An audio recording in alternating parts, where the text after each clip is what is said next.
एक घास का होईना मी चालल्याशिवाय आपले आई साहेब काही नाश्ता करत नाहीत, पण एवढा आजारी असून सुद्धा माझी काळजी केल्याशिवाय पण राहत नाहीत बघा. आणि कसं आहे माहितीये का, आई किती जरी आजारी असली तरी आपल्या मुलाची काळजी केल्याशिवाय आईचा जीव राहतच नाही हो. आंघोळ घालून पहिला सगळ्यात आधी आई साहेबांना नाश्ता दिला आणि आता म्हटलं मस्तपैकी लाली पावडर लावून मेकअप करून घ्यायचा. याच जगात देव आहे का नाही ते मला माहित नाही, पण ज्या आईनं आपल्याला जन्मदिन हे जे दाखवलं की नाही तेच आपल्यासाठी आपला देव आहे हे मात्र खरं. हीच माझी पंढरी आणि ह्योच माझा विठ्ठल भाव. आईचं महत्व ज्याला ज्याला कळाले की नाही त्याला या जगातली कुठलीच गोष्ट अशक्य होत नाही, लक्षात ठेवा. आणि आई साहेबांच्या हातचा असा घास खायला पण की भावानं नशीब लागते. आमच्या राणी सरकारांचं सकाळ सकाळी सगळं आवरून घेतलं आणि आज दाद्या घरात होता म्हणताना पवा जायचं नियोजन लावले. जायच्या आधी आई साहेबांचा पहिला आशीर्वाद घेतला, आवल्या आल्याला स्टार्टर मारला आणि निघालो बघा. इकडे तिकडे बिनवेळ घालता डायरेक्ट आम्ही हिरीवर आलो आणि पोरं पोतेले बघून मी ग बसतोय होय. मार मार.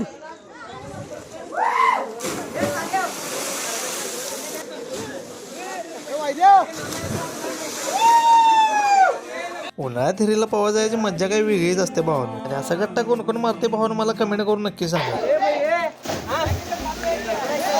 बारीक मध्ये पोहून झाल्यावर मस्तपैकी सगळं आवरून घेतलो, कारण आभाळ आलं पावसाचं वातावरण झालेलं. बिनकामाची दुसऱ्या नांगरू व्हायच्या ती म्हटलं घरला जावं पाडदिशी आवरून 5 मिनिटात म्हणजे पटापटा सगळे आपले कापडा गाडी घालून ठेवलो. बिनवेळ घालतो 0 मिनिटात म्हणजे निघालो बघा. असल्या रखरख ते उन्हात थंडगार पाण्यात पोहायची मज्जा आणि भावानो काही वेगळीच असते की नाही. आम्ही पण गरगरीत मज्जा करून घरला निघालो. जाता आता रावल्या म्हटलं आमचा तुम्हाला मँगो ज्यूस देतो चालतं. मी तर काय तर देतो म्हटल्यावर नाही म्हणून चालते वे. मस्तपैकी मँगो ज्यूसवर ताव मारलो बघा. ताण पण लई लागलेले म्हटलं आता याच्यावरच भागून घ्यायची. तेवढंच बारीक मध्ये जरा फ्रेश झालो. ज्यूस पिऊन झाल्यावर पाऊस यायच्या आधी डायरेक्ट घर गाठलं आणि घरात आल्या गेलो बघा बॅट बॉल खेळायला. त्या पोराने असं खेळताना बघून मला बी आपलं लहानपणीचे दिवस आठवलो.